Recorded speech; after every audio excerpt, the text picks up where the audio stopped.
hope you're having a wonderful time. I hope you enjoyed Knossos, as I'm aware you were there this morning. Nice to have you here in this beautiful building, monumental building, the Loggia building. It is the City Hall. Our mayor is here, vice mayors, and high staff. I'd like to thank, from the School of Theodoropoulos, I'd like to thank Mr. Kouri Blasi, Mr. Dandoulakis, for proposing for you to come here today, and for us to tell you a little bit about the Mission Project, which is a very big project that is happening right now in all of Europe. Many cities have applied to this call.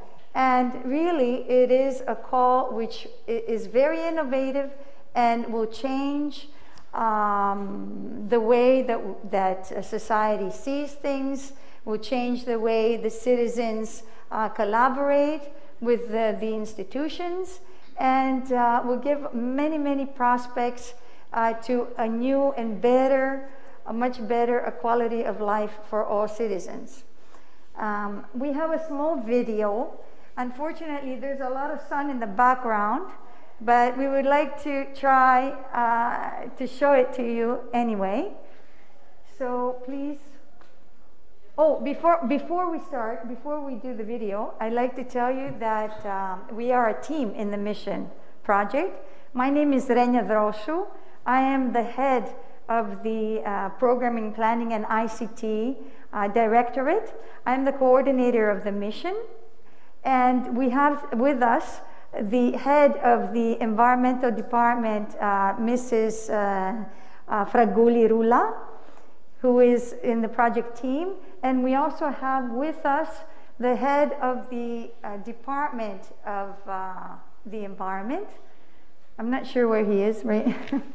He's here. Fotakis Manolis, who is here, is also part of the team, and we'll be here to answer some of your questions. So please, let's see the video.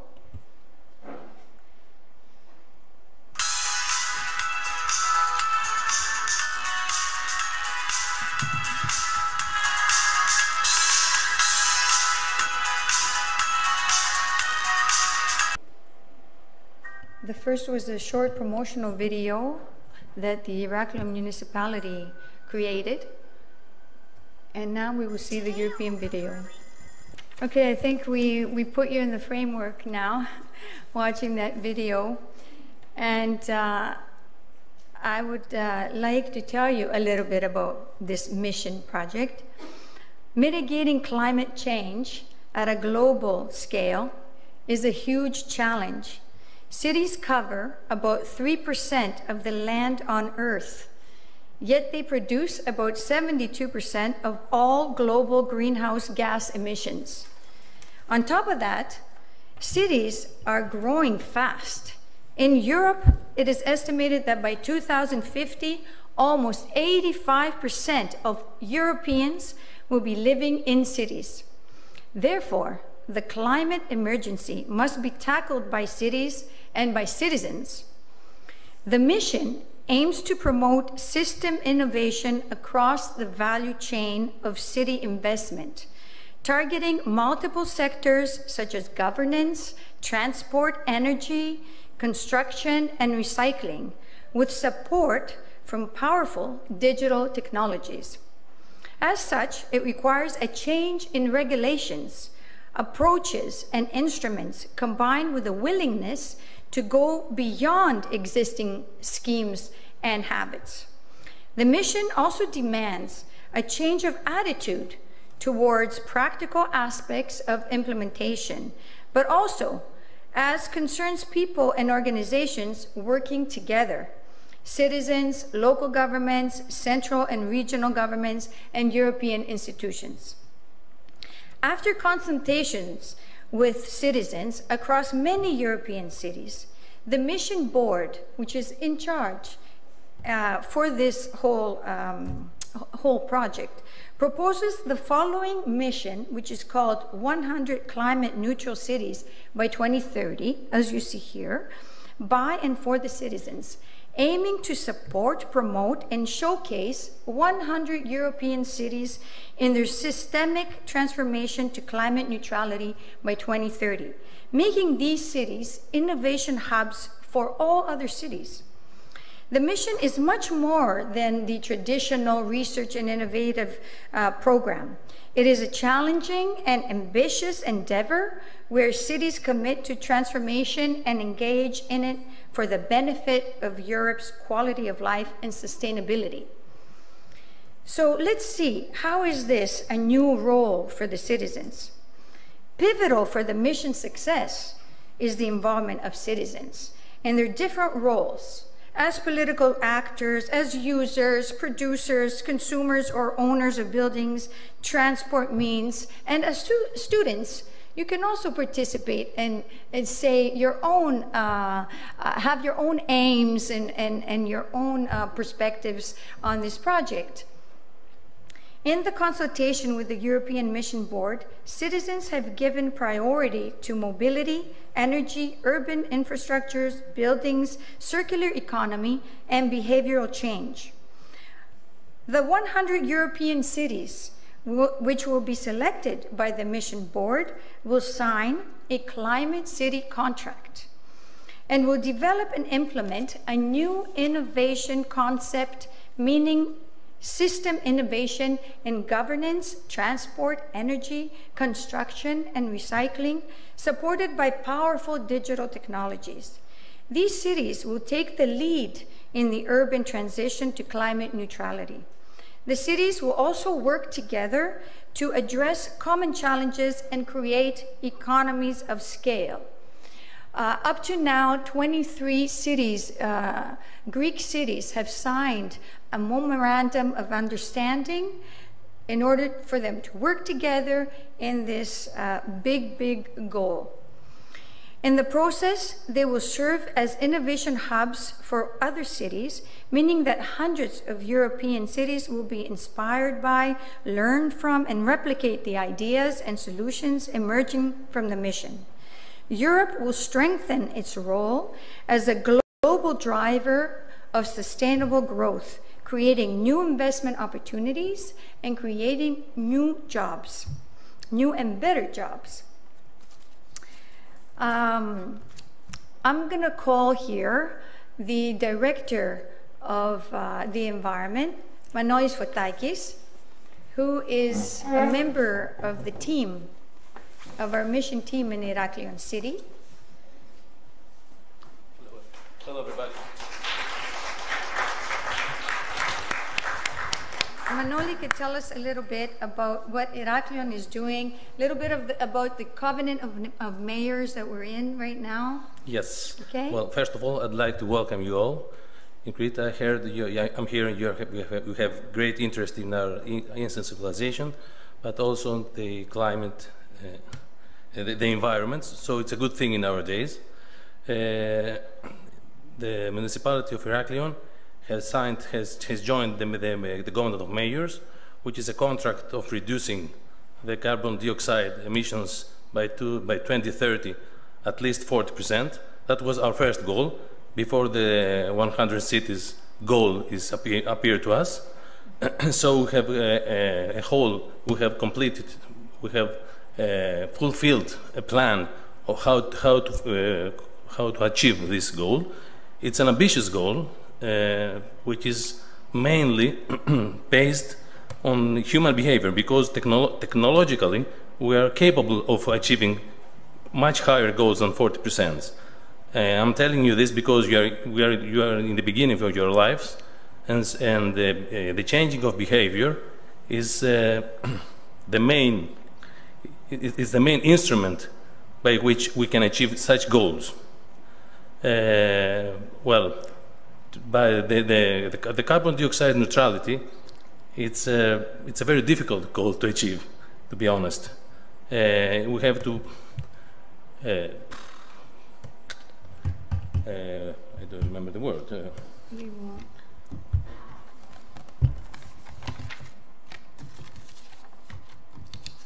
We have many projects. We have many aligned. projects. We have many projects. We must combine in order to achieve one neutrality. We will say a few. We have said about the Covenant of Mayors. Yes, of course. We are also in the 100 Intelligent Cities Challenge. Yes. We are in the Civitas, which is an initiative For changing the behavior. changing behavior. Well, there are many, many projects that running at this time, in order to achieve. But there will be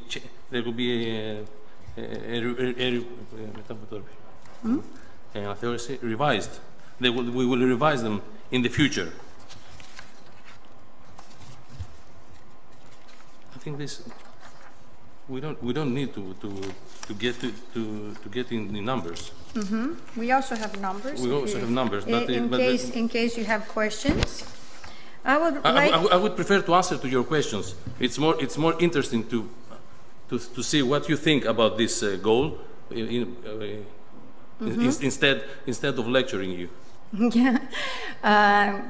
On behalf of the Vice Mayor and the municipality, what I would like to say before we answer your questions is that we have a commitment. We have signed a declaration, and the commitment is to concretely address climatic changes and adopt energy transition policies. I'm reading directly from the declaration.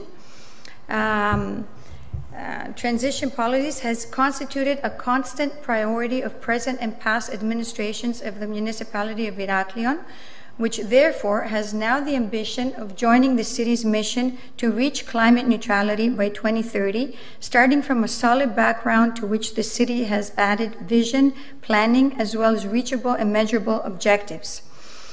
Heraklion has adhered to the new Covenant of Mayors in 2018, and soon after updated the Sustainable Energy and Climate Action Plan, the so-called CCAP, which was submitted to the Covenant of Mayors platform on the 6th of July 2021. I don't think they are interested in the dates.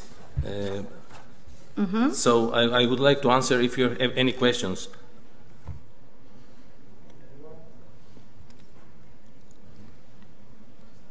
I'm sure that probably your cities are also have maybe submitted a proposal for this challenge, for the mission challenge. Our advice is that the journey is more interesting than the goal, as almost everything in this life. So we encourage you to enter, to join in. Yes. Oh, no, sorry. Yes. I have a question. Since the start of the project, what steps or what things did you do to get to the goal by 2030? Like, what did you already do to get to the goal? Yes. It's a multi-factor goal.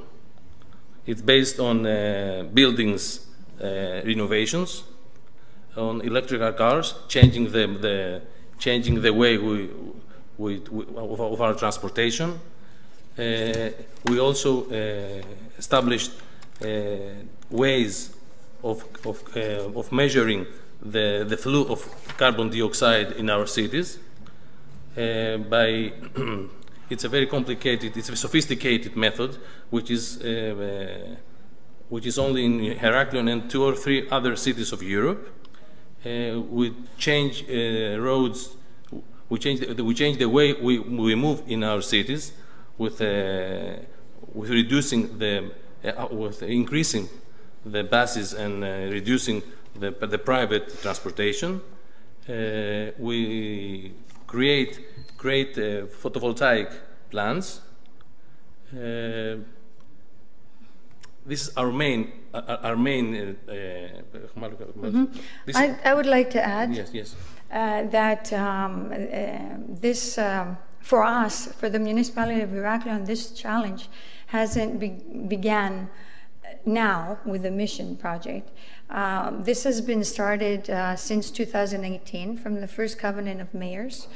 And from then on, we have 12 strategical plans that we have been implementing. We have the Urban Development Plan. In the Urban Development Plan, there's many actions that have been taken to pedestrianize different regions of the city, to reduce the mobility with cars and very heavy mobile communication in the city. So in this regard, we're implementing a European project, and we have recently bought 2 electrical buses, city buses, that are taking the citizens and all people who are coming to visit, all visitors from all around the city. They leave we have arranged for a parking spot where they can leave their cars free of charge at the port, and they can take the city buses also free of charge within the city, just to promote a different kind of, like a behavioral change, more walking, less use of cars. Also, we are implementing, it actually just finished, but we're continuing this project, this European project, which is called Impulse, in the Interreg Mediterranean project. We have mapped 80 buildings. All these are tools. Are tools. They are tools. They're not strategies, all of them. The main axis of our strategies is, as we said before, producing energy, reducing energy from the buildings and transportations, and step by step changing the behavior of the citizens. Exactly. Which is the most difficult of all. Also, just to finish with this, we have 80 buildings that are currently going through energy efficiency through this mapping implemented by the European program. And slowly they're going through the net metering. I don't know if you have heard of net metering. We put photovoltaics on the roof of the buildings. And would you like to explain this? Yes, because we mentioned about the Impulse program. The Impulse program, its goal was to produce a tool which separates, clustering the buildings according to using techno-economical criteria in order to innovating for energy efficiency.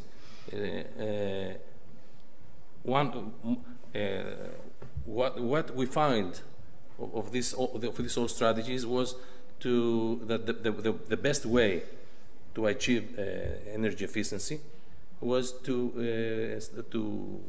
put photovoltaic panels with the net metering rule, which is we produce electrical power, which we sell it not but with money to the public. To the organization, public organization for electrical organization. In order to, which is we produce the electrical power that we use. The power is produced by the sun. That's what photovoltaics do, right? So we use the sun. The main thing was the tool that we find out, which is adopted in many cities around Europe. France is using the same tool now. Spain is using the same tool. Which are the city? Italy is using, some of the cities in Italy use the same tool right now, which was firstly mainly produced here in Greece, in Heraklion. Other question?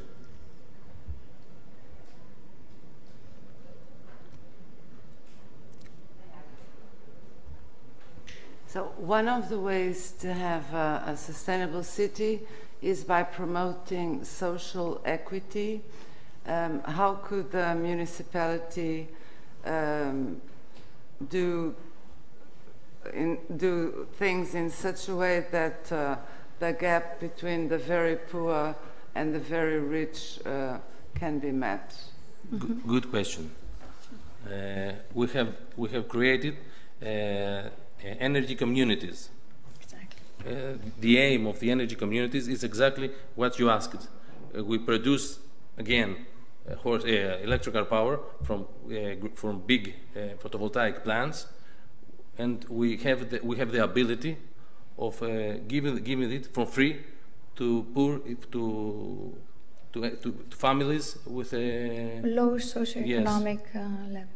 This is not this is the law. The law that gave us the ability to create electrical energy communities. The goal is exactly this: to poverty, to social equity. Yes.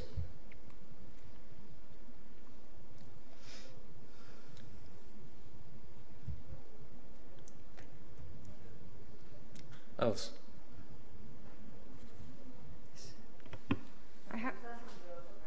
Yeah. Yes. Come. Yes. Mrs. Fragouli would like to add something. Τους καλωσορίζω όλους.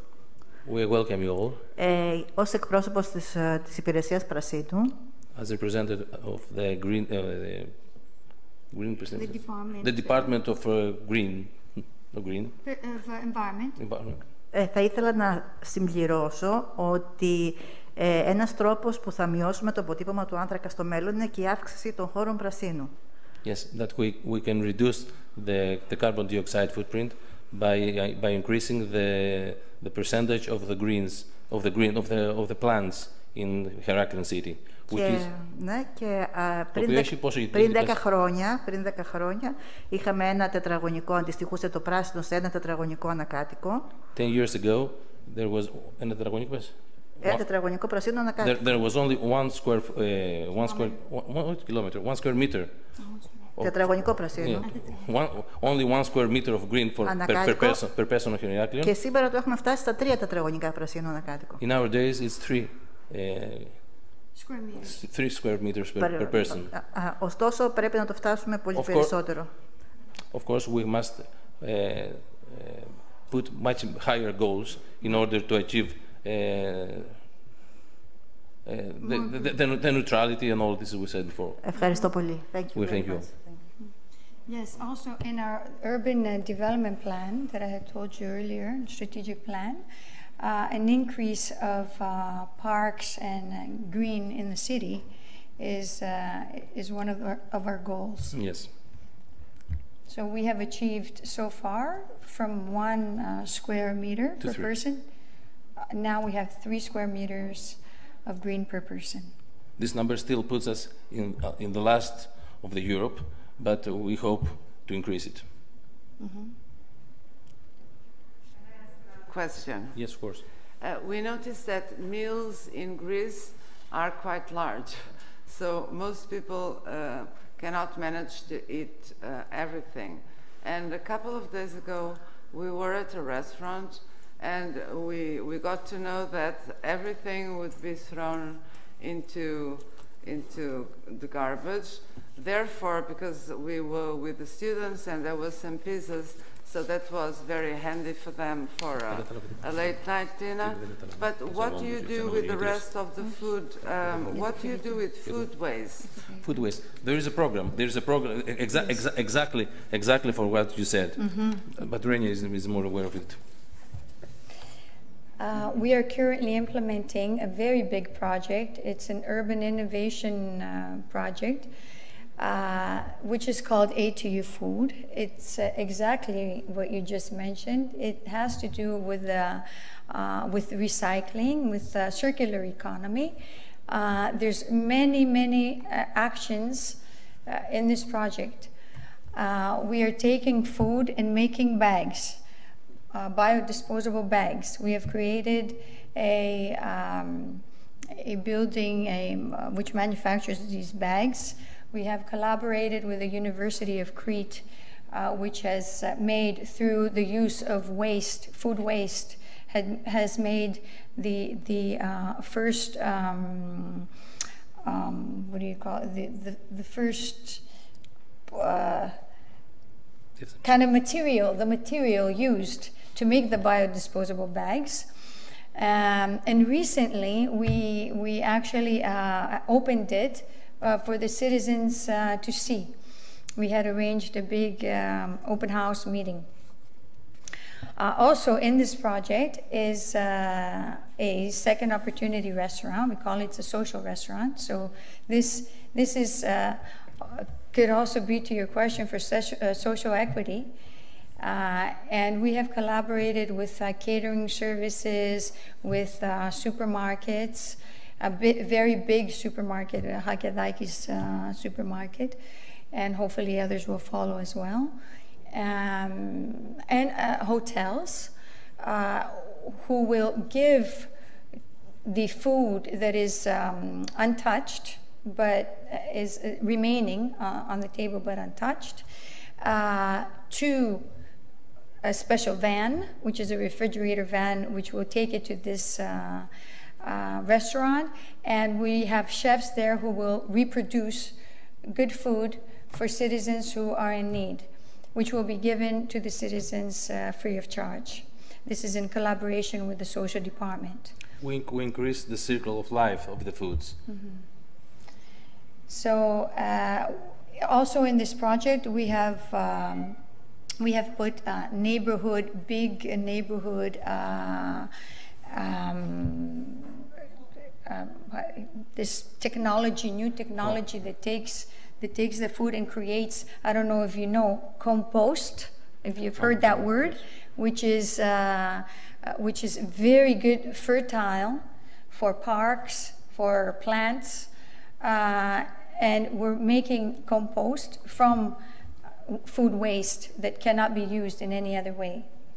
So we're trying to use all aspects of food waste and use circular economy to the highest form. Yes, to as many aspects of food as we can.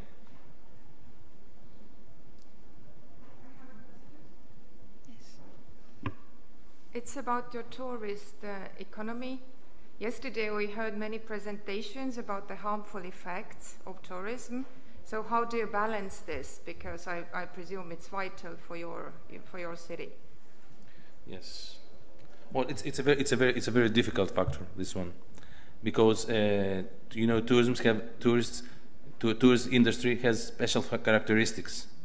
It's very short.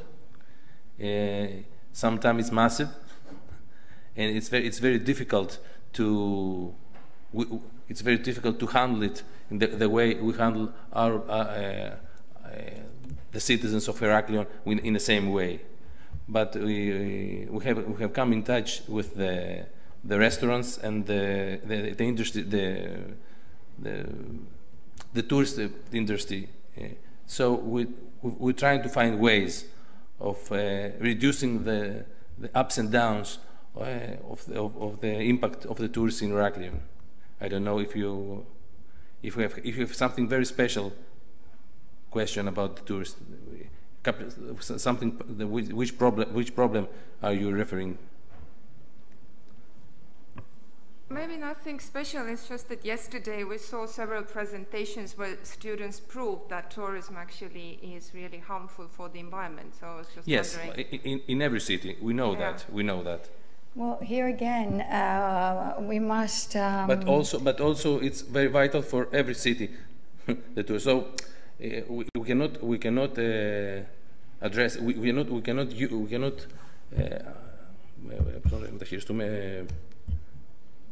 Well, I just want to say that we must address again the behavioral change, because we're talking at a European level, and once there is this, we manage to get this behavioral change horizontally in all European cities, which will entail taking care of the environment, okay, thinking twice before throwing something on the floor or out your window when you're driving a car.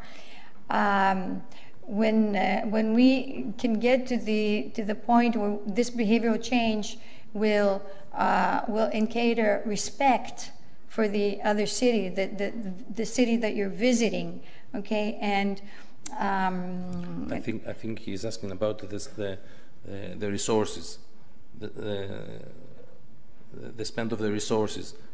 In this, this is what you're asking. We spend too many resources because of the tourists, because of the massive tourists that comes for the summer months. This is what you're asking, I think. Yes, as you can understand, this is a horizontal problem for all the world. Changing of the behavior or investing in a circular economy can find solutions. Mm-hmm. So we encourage all students to be involved in projects that have to do with the environment, with taking care of the environment, preserving it, anything that you can do to help to prevent this climate change. Surely you're putting a little piece of love, in this global mission to better environment. You can be ambassadors of changing behavior in your neighborhood and in your city. This is the only solution. If you are ambassadors of changing behavior, the technology will help you. Mm-hmm. If there are no, yes. Yeah. Hello. I think that maybe what she was thinking more about is what we saw in the hotel. So, for example, I don't know how it is organized or how well it is controlled by the city, but for example, in our hotel in Kanya, so yesterday we were surprised that after leaving the room was cleaned, but at the same time all the sort of shampoos they were replaced, although they were not empty. The toilet paper was changed to new one, although it was not wasted, and so on. So there was no need for the change in the towels and so on, but still it was done. So I don't know how big is the role of the city to affect, for example, hotels to decrease the sources they are using, which is unnecessary. Well, let me answer this question, and you can add. The role of the city is to help in the sensitization and for the message to go across for this change, the necessity for the change, the behavioral change. And this is why, and I addressed it in the beginning of my speech, the cities who will be involved in the mission project will be hubs for this environmental change. Now, the hotels, as you know, is the private sector. So us as a city, we try to engage the private sector. We call them stakeholders. Okay, so we have a big number of stakeholders in the private sector. It could be hotel owners, it could be other private companies, maybe restaurant owners, okay? And we call them to be involved with us in order to go through this process, because it is a long process in order for them to understand and see the benefits of this behavioral change. Okay? Now, what we have done as a city, we have created small videos that are on the YouTube that anyone can see that are circular economy, how the hotels can gain from this circular economy, how they can better use their products, okay, their food that they use there or other products that they use for the visitors, how a citizen can better use their food at home. We have created apps on the mobile phones that give recipes to citizens who have in their refrigerator almost due products, and how they can use them, by cooking different kinds of ingredients. These kind of things we can do as a city, and we have been doing them. So all citizens can see them. They're very accessible. Okay. Also, some hotels has adopted standards, environmental standards, which include not only shampoo but energy, which is more important for us and for them. But it has to do with the private sector and the strategies they want to adopt. They must find the way to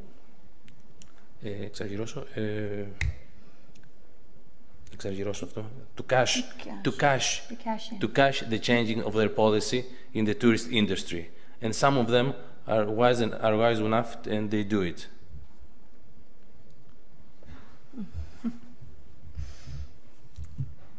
Well, we thank you very much for coming here.